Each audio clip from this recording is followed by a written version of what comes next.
Le rideau est tombé sur une vérité que nul n'aurait osé imaginer. Pendant des années, Laurent Fontaine, célèbre animateur et figure incontournable du paysage audiovisuel français, a su captiver son public par son franc-parler et son aisance à animer les débats les plus houleux. Pourtant, derrière les projecteurs, une réalité plus intime et bien plus surprenante se cachait. Ce n'est pas sur un plateau de télévision que la vérité a explosé, mais grâce à une confession aussi inattendue que déconcertante de sa femme, Isabelle Peza. Cette dernière, longtemps restée silencieuse, a finalement brisé le tabou en révélant ce que personne ne soupçonnait. « Je ne bande plus ». C'est par cette phrase désarmante que Laurent Fontaine a lui-même amorcé son aveu face aux caméras. À 64 ans, l'ancien rival de Lou Pernaut a choisi de tout déballer sans filtre. Sa dysfonction érectile, ses problèmes de poids et les conséquences inattendues de son mode de vie. S'il a longtemps préservé son jardin secret, il s'est aujourd'hui décidé à lever le voile sur ce combat personnel qui le suit depuis des années. Je n'ai heureusement pas de problème de santé majeur, à part mon surpoids, qui me cause des ennuis parce que je bouffe trop, confie-t-il avec une sincérité brute. L'homme qui jadis apparaissait comme un adolescent mince a vu son corps se transformer au fil du temps. J'ai grossi en bouffant. Je suis un bon vivant, admet-il, sans honte ni regret. Mais si son embonpoint n'a jamais été une source de complexe pour lui, c'est lorsqu'il a dépassé le cap symbolique des 100 kilos que l'inquiétude s'est installée. Cette prise de poids s'est accompagnée de changements physiologiques plus profonds, impactant notamment sa vie intime. Le verdict est tombé, implacable.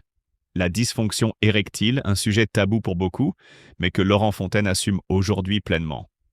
Contrairement à d'autres personnalités qui ont cédé à la tentation de la chirurgie pour retrouver un corps de rêve, Laurent Fontaine n'a jamais envisagé cette solution. Pourtant, il a tout essayé. Régime drastique, sport intensif, alimentation surveillée. Rien n'y fait, le poids revient toujours comme une ombre insaisissable. Mais ce n'est pas ce qui l'affecte le plus. Les remarques sur son physique, il s'en moque. Si on fait de la télé et qu'on est touché parce qu'on vous fait des remarques sur votre physique, il faut changer de métier, tranche-t-il. Un aveu cinglant qui démontre une fois de plus sa volonté de rester maître de son destin, sans laisser les critiques le déstabiliser. Mais alors, que pouvait bien révéler Isabelle Pessard de si surprenant et inattendu? Si son époux a fait preuve d'une transparence déconcertante, elle tenait elle aussi une vérité étonnante. Ce n'est pas son surpoids qui pose réellement problème, ni même sa dysfonction érectile, déclare-t-elle.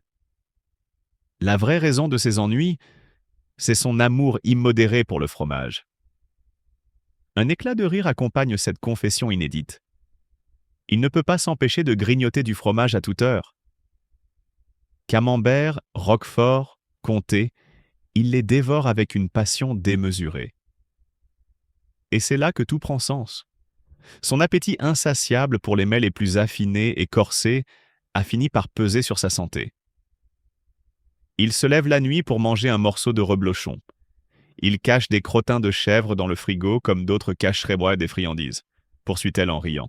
Ce penchant exagéré pour les plaisirs lactés aurait-il un lien avec ses problèmes intimes? L'hypothèse amuse autant qu'elle intrigue. Dans les méandres d'une existence tumultueuse, Laurent Fontaine se trouve aujourd'hui à un carrefour, où l'amour, le scandale et une douleur indicible se confondent en un cri silencieux.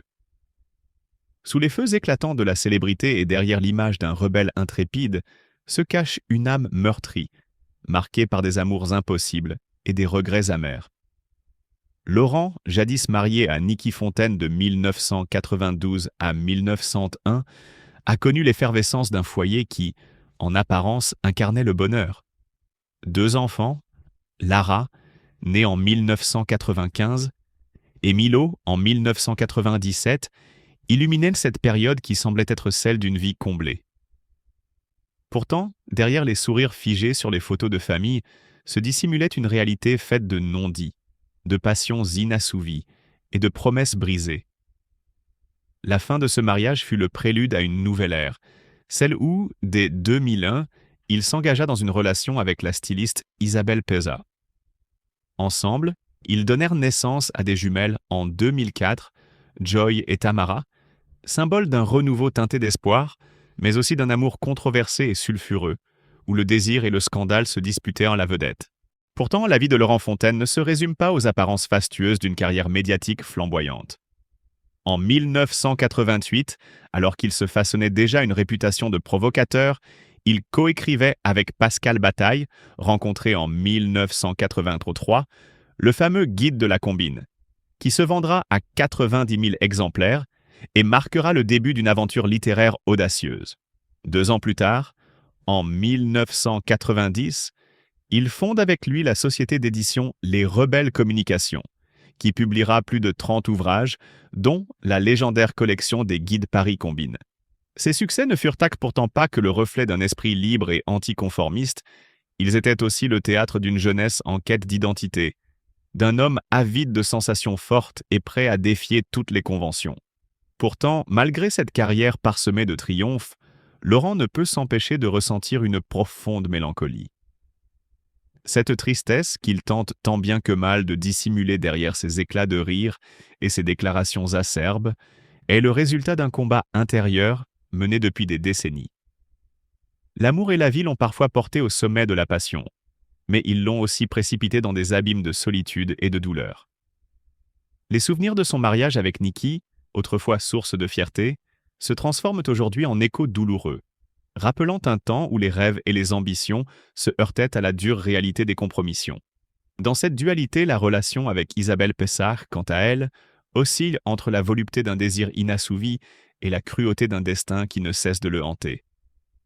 Tandis qu'il s'efforce de paraître maître de lui-même, Laurence admet, dans un moment de vulnérabilité extrême, que son cœur est meurtri par l'échec de ses amours contradictoires, par la solitude que même le succès ne saurait apaiser.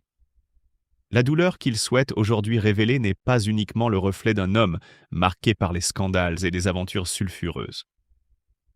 Elle incarne aussi la nostalgie d'un temps révolu, où chaque geste, chaque baiser, chaque étreinte semblait porter en lui la promesse d'un bonheur éternel. Pourtant, derrière cette façade de séducteur et de provocateur, se cache une vérité plus intime, celle d'un homme qui a trop souvent été le jouet de ses propres passions, de ses pulsions irrépressibles et d'un destin capricieux. Dans ses confidences, Laurent Fontaine laisse transparaître une amertume tenace, le regret de ne pas avoir su trouver l'équilibre entre la quête effrénée de plaisir et le besoin vital d'amour véritable. La vie, avec son cortège d'excès et de déceptions, l'a mené à une introspection douloureuse, où le poids des erreurs passées et des choix irrévocables pèse lourd sur son âme.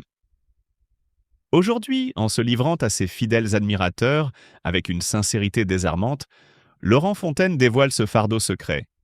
L'ombre d'un passé qu'il ne parvient plus à fuir, la douleur d'avoir sacrifié des instants de tendresse sur l'autel d'une ambition dévorante.